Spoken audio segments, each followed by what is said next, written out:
Hari ini ratusan orang berkumpul di depan Monumen Nasional Jakarta Pusat untuk menyuarakan aspirasi mereka terkait dengan kerukunan di Indonesia. Mereka menyerukan 7 jati diri bangsa Indonesia yang harus diingat untuk menjaga keutuhan NKRI. Berikut informasi disampaikan rekan kami Clara Alverina bersama dengan juru kamera Ari Jayusman yang sudah kami rekam sebelumnya. Hari ini ratusan masyarakat yang mengatasnamakan Gerakan Masyarakat Republik Indonesiaku berkumpul di depan Patung Kuda Jakarta Pusat. Mereka menggunakan pakaian dengan unsur warna merah putih dan juga membawa bendera merah putih. Tujuannya hanya satu, untuk menyuarakan kerukunan bangsa Indonesia. Dan saat ini saya sudah bersama dengan Bapak Jeffrey, salah satu inisiator dari Gerakan Masyarakat Republik Indonesiaku. Pak, hari ini apa saja yang ingin disampaikan dalam orasi Gerakan Masyarakat Republik Indonesia?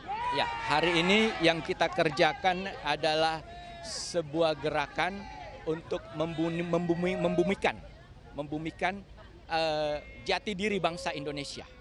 Jadi kita mau katakan bahwa sejatinya bangsa Indonesia adalah bangsa yang rukun. Bangsa yang rukun, yang cinta damai. Dari awalnya memang kita sudah beraneka ragam. Apa yang melatar belakangi adanya orasi Gerakan Masyarakat Republik Indonesiaku ini? Ya, yang pertama adalah kita ingin memberikan support yang sebesar-besarnya kepada Presiden kita Bapak Jokowi dan pemerintah yang sedang berjalan ini, supaya jangan ada keraguan untuk menangkal segala bentuk intoleransi. Itu yang kita mau kedepankan karena kita adalah kebinekaan, kita bersama. Ya. Nilai intoleransi itu yang memang ingin dikedepankan dalam aksi hari ini ya. Lalu apa saja yang dilakukan, aksi-aksi apa saja yang dilakukan dalam unjuk rasa hari ini? Yang kita kerjakan adalah sebuah gerakan simpatik. Kita membagi bunga-bunga mawar dan sudah dibagi, dan juga kita sudah membagikan ini loh, flyers mengenai jati diri bangsa dan negara kita. Dengan adanya 7 jati diri bangsa Indonesia ini, apa yang ingin diingatkan kepada masyarakat Indonesia? Ya, dengan adanya 7 jati diri bangsa Indonesia ini, kita harus satu kesatuan. Kita harus bersatu karena tidak ada ruang untuk kita mulai melakukan gerakan-gerakan disharmonisasi, ya, anti kerukunan. Tidak ada ruang kalau kita tahu. Dan ini harus menjadi pembelajaran, menjadi kurikulum dari anak-anak sampai dewasa. Pak Jeffrey, untuk waktunya, 7 jati diri bangsa Indonesia itulah yang perlu diingat untuk menjaga kerukunan dan juga persatuan bangsa Indonesia. NKRI harga mati. Dari Jakarta, Clara Alverina, Ari Jayusman, Metro TV.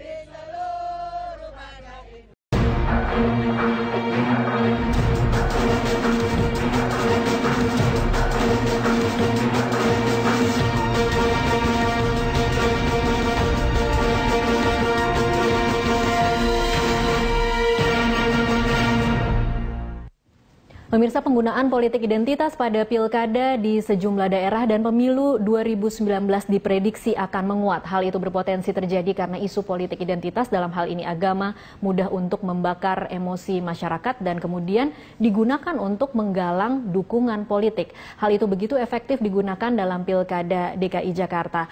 Dibutuhkan kerja panjang untuk menjaga rasionalitas pemilih agar tidak terjebak dalam kampanye yang menggunakan politik identitas.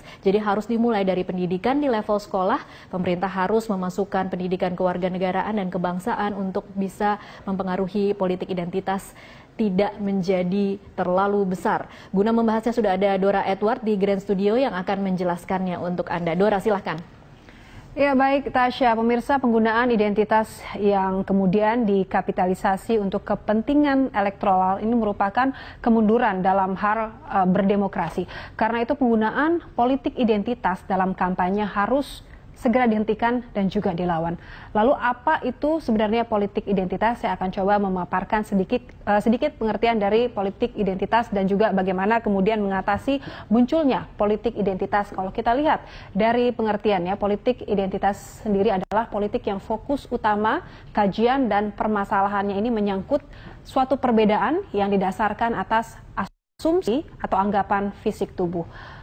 Kemudian ini di mana perbedaan itu seperti adanya persoalan politik yang dimunculkan akibat problematika gender, kemudian ada problematika etnis juga, dan juga karakter fisiologis. Ada juga terjadi di situ pertentangan-pertentangan yang kemudian dimunculkannya persoalan politik karena adanya perbedaan agama dan juga kepercayaan, dan bisa juga jadi dalam perbedaan bahasa. Kita lihat pemirsa, kemudian ini adalah solusi yang bisa dilakukan untuk mengatasi munculnya dari politik identitas. Hal yang bisa dilakukan, pertama adanya pemasyarakatan atau pengenalan kepada masyarakat bagaimana pemahaman dan juga aplikasi atas wawasan kebangsaan. Ini sangat penting dengan tujuan agar membangkitkan kesadaran dari masyarakat Indonesia dengan menghargai perbedaan, kemudian pluralisme bangsa dan juga kehidupan berbangsa dan juga bernegara. Hal lain yang bisa dilakukan untuk mengatasi munculnya politik identitas dengan melakukan penerapan demokrasi konsosiasional. Ini lebih mengutamakan nilai konsensus guna menjaga keutuhan bangsa yang plural, pemirsa. Dan berikutnya hal yang bisa dilakukan untuk mengatasi munculnya politik identitas adalah dengan mengedepankan etika identitas, di mana kebebasan yang beretika ini dilakukan dengan memperhatikan dan juga menghargai agensi etis setiap individu yang mengacu pada nilai-nilai etis. Demikian Tasya yang bisa kami sampaikan, kembali ke Anda. Baik, terima kasih Dora Edward. Saya kembali lagi ke Ibu Adriana. Ibu Adriana, kalau kita merefleksikan atau mencoba introspeksi apa yang terjadi dalam Pilkada DKI Jakarta kemarin, apa yang menjadi catatan penting Anda, di mana letak kesalahan atau pembiaran kita sehingga kemudian itu begitu tanda kutip efektif untuk digunakan salah satu pihak dan bisa meraup suara yang cukup signifikan? Yang pertama, saya mau sampaikan bahwa demokrasi itu bukan tanpa batas. Jadi ketika itu sudah mencapai ke ruang-ruang publik, disitulah sebetulnya kebebasan kita dibatasi.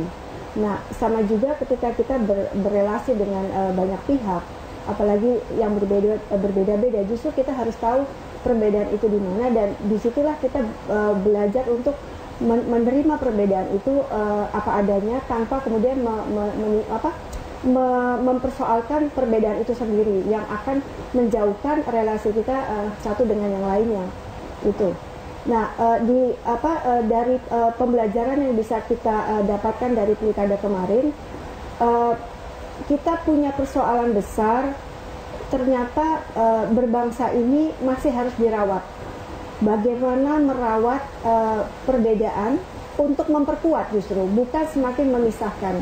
Dan ini kelihatan sekali di dalam pertarungan politik yang lalu ya, di Jakarta, yang kemudian banyak diprediksi akan dicontoh di pilkada-pilkada lain di Indonesia gitu. Nah, ini sebetulnya yang harus kita cegah, karena bagaimanapun kita punya kepercayaan bahwa kebinekaan kita itu justru sesuatu yang menguatkan kita. Nah, ketika kita tidak paham nasionalisme berdasarkan heterogenitas semacam ini, itu yang harus diajarkan kembali.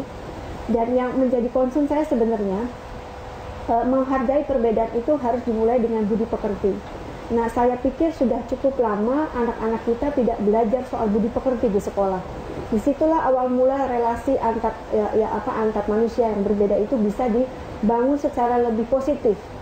Itu. Nah, kalau itu tidak dimulai lagi juga sulit. Nah, yang kedua menurut saya, pembelajaran dari pilkada yang lalu itu bahwa kita punya juga nilai Pancasila yang mungkin sudah cukup lama kita tinggalkan.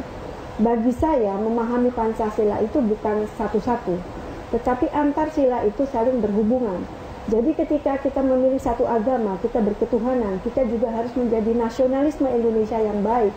Kita juga harus berkeadilan, kita harus beradab, dan nilai-nilai lain yang ada di dalam Pancasila itu. Bahkan sebagai bangsa Indonesia, di dalam Undang-Undang Dasar kita juga diminta untuk ikut berkontribusi menjaga perdamaian dunia bahkan. Jadi itu yang saya rasa cukup lama kita tinggalkan. Kita tahu, kita hafal Pancasila, tapi kita tidak tahu bagaimana sebetulnya Pancasila itu bisa kita amalkan di dalam kehidupan kita.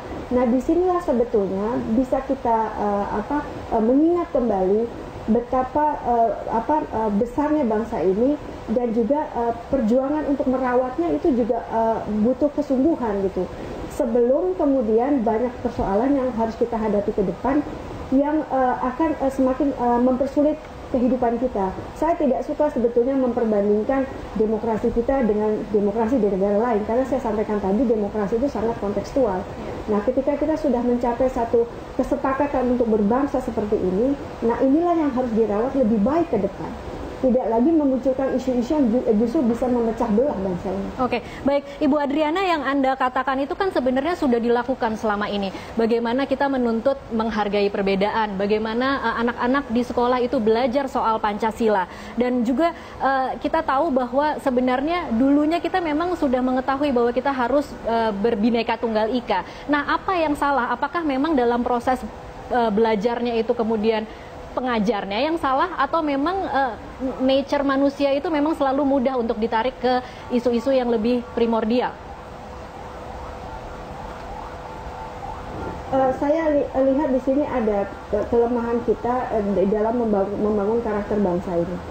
Dan saya tahu memang tidak mudah membangun harmonisasi di antara bangsa yang sangat plural ini ya. Karena itu di situ memang tadi saya sampaikan butuh keahlian. Bagaimana kita bisa berelasi secara baik dengan begitu banyak perbedaan di antara kita gitu. Nah, ini yang menurut saya proses membangun bangsa ini belum selesai. Nah, di tengah kita berupaya untuk semakin menjadi bangsa yang solid dan sebagainya, muncullah isu-isu yang justru bisa memecah belah. Salah satunya memang yang sangat sensitif adalah isu agama. Nah, bagi saya ketika kita matang beragama, harusnya itu membuat kita menjadi lebih bijak, bukan lebih mengedepankan perbedaan-perbedaan yang tidak perlu gitu. Karena bangsa sebesar Indonesia ini butuh persatuan untuk membangun kita ke depan menjadi lebih baik. Tapi ketika kita berupaya membangun secara sungguh-sungguh, kemudian mulai dimunculkan isu-isu yang bisa memecah belah bangsa, ini menurut saya menjadi hal yang harus kita cegah betul, supaya tidak mempersulit perjalanan kita ke depan. Ini pekerjaan rumah yang luar biasa. Nah, ketika kita belajar Pancasila hanya mempelajari, tapi kita tidak paham secara sungguh-sungguh nilai dan norma yang ada yang harus kita jalankan. Nah, disinilah persoalan kita gitu. Jadi di dalam kehidupan kita sehari-hari harus kita jalankan itu gitu. Kita tidak cukup berketuhanan, tapi kita tidak adil pada orang lain. Baik. Kita tidak cukup adil, tapi kita tidak berketuhanan misalnya. Nah, semua prinsip-prinsip itu harus menyatu. Nah, ketika kita memahami Pancasila hanya tekstual, tapi tidak bisa kita implementasikan secara baik dalam kehidupan kita sehari-hari, dimanapun kita berada, di pekerjaan kita, di rumah, dalam keluarga dan sebagainya, itu menurut saya nonsens, nggak ada gunanya. Kalau hanya hafal Pancasila tapi kita tidak bisa melakukannya. Oke, baik. Saya ke Pak Marsudi. Pak Marsudi, Anda setuju tidak dengan pendapat Ibu Adriana tadi? Kalau sebenarnya kalau kita matang beragama, seharusnya kita juga menjadi manusia yang lebih baik. Atau mungkin yang Anda lihat ini terlalu matang, apa menjadi terlalu ekstrim, atau seperti apa Pak Marsudi? Hal yang bisa dan harus kita pahami memang demikian. Orang yang makin beragama mestinya makin bisa menghormati kepada siapa saja. Tapi dalam kasus demokrasi misalnya, atau dalam kasus perbedaan, perbedaan memang itu sebuah fakta. Perbedaan apa saja, termasuk perbedaan agama. Allah pun dalam Al-Quran menyampaikan bahwa "Lau sya'allahu la ja'alakum ummatan wahidah."